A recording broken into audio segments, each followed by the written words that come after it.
Hey guys, so welcome to the studio, welcome to the vlog. Today is a quite busy day, again taking care of promoting and like the entire release of my new song Secrets. It's still up at number 4 in the Beatport charts, progressive house charts, which is really amazing. Thanks again to everyone supporting me. If you want to go check out the song on Spotify, Apple Music or on Beatport, it's linked down below in the description. Today it's not about producing music, nice speakers, outboard gear, or making anything within Logic. I think today it's again about time to make something for all of the DJs out there. A classic short DJ tutorial. And I've never really done one for absolute beginners. So today will be all about how to actually start DJing when you stand the first time in front of the deck. My secret's too dangerous to give away. In my mind they'll stay.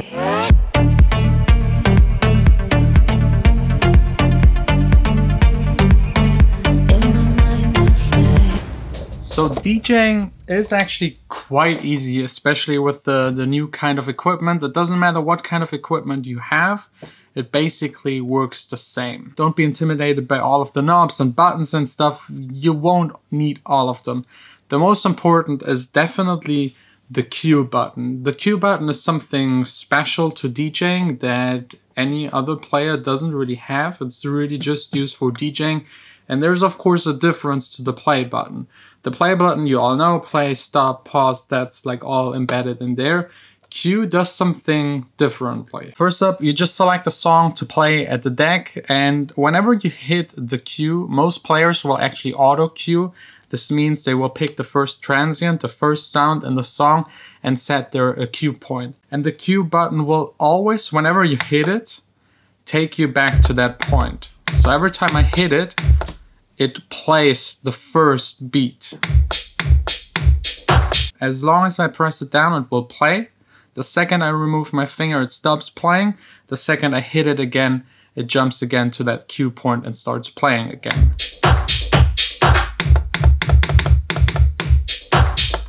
And this is really fundamental for DJing, because this way you can cue in the song, because beat matching is the first thing you need to learn. It's pretty straightforward with the new players.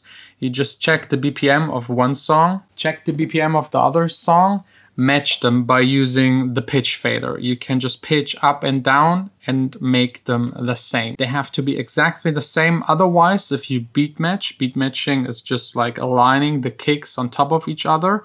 If they don't have the same tempo, they will never match. They will always like drift a little because they're too far apart, the kicks on one song, and there is no match. If you put them to the same tempo, they can match, and then it's your task to actually make the first kicks align and all of them together on top of each other. And the cue helps you to do so, because on the other player, you're listening to the song that everyone can hear out there in the crowd, and then usually with the headphones, you listen to the new song and cue it in. So you count here with the song, or you tap your feet, or you just have a natural feeling for it.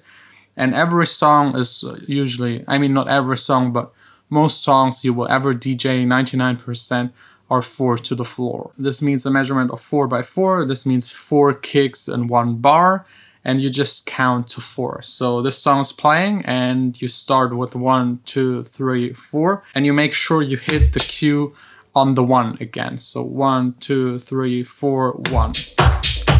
And if you hit it right and it is aligned to the other song, you can then, after a while, if you hit Q and hold it down to let the song play, hit at the same time the play button to let it play without you holding down the Q button. It's very simple. I mean, very straightforward. That's the huge difference, the first thing you will encounter as a DJ. If you're trained and skilled, you could also directly hit the play button on the 1, but if you miss, you have to hit it again to make it stop, and the cue is just a little more convenient. At the beginning, this might be hard, that's something you have to train, but I think if you're musically trained, within like an hour, you will be able to do it. If you're not musically trained, then maybe 2-3 hours, but it's really straightforward, easy, especially with the media players, CD players, because they're very accurate. If you try the same with vinyl, good luck. These things are really annoying. I mean, yes, sexy vinyl, but beat matching with them is quite hard because they flutter and you then have to readjust, and the second you touch the vinyl it changes again. If you get these two in sync, the new media players, they will stay in sync forever. For the transition part, you'll just need a mixer, not something fancy as this, like they're very simple mixers. All you need are two line faders, two faders to control the volume of each of the decks separately. And one will be down in the off position, the other one will be playing to the crowd. You then beat match, cue it in, and once it fits, you will slowly fade it in and slowly fade out the other song. And you make your first DJ transition very easily without any problem. Later on, you can get fancy and use the EQ and maybe cut the bass, and this way mix the bass layers kind of together. You could use a filter, you could use effects, reverb, and all this kind of stuff. But the basic transition always involves beat matching. There are a couple more things I want to point out. First of all, if you ever have like an emergency and a song is like almost at the end, you can hit the loop button, and this way you loop up a section of a song and make sure it doesn't run out and give you more time. And also, if you don't hit the cue perfectly, which will happen 99% of the time, you can still align the songs back together by adjusting the platter. You can just, by moving it a little bit, make the song faster or slower. So if you, for example, don't perfectly align the songs, maybe they're just a little bit next to each other, the kicks, you will hear it immediately. You can then just push one song a little faster and get them back aligned. Hitting the cue at the right point, counting to 4, and also the adjustment needs a lot of practice. It's really something about the feel. After a while, you will hear which of the two songs is delayed. You will know if you have to push forward or backward, and you will also know by how much. At the beginning, I would just, if you ever hear that the kicks aren't aligned, just turn the platter on one of the songs and hear if it gets worse. If it gets worse, turn it back the same amount and a little more and see if it gets better. And you just do this, fixing it and getting it closer to sitting on top of each other. So let's demonstrate that really quick. We got here one song playing in a loop just to make it easier for the beginning. It's at 124 BPM. The new song that you want to beat match and cue in is at 122. So we're speeding it up with the pitch fader to 124, both same speed. One is playing in the loop.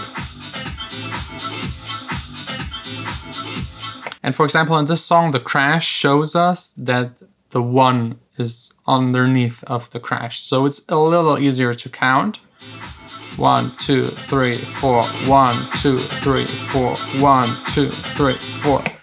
And then there are a couple of methods. You either tap your feet or you just hit the cue with the other song, like 1, 2, 3, 4, and then let it play. That's usually what I do actually. 1, 2, 3, 4, 1, 2, 3, 4, and then on 5. And now both songs are matched. So that's the dark techno song. That's the funky song. And both together.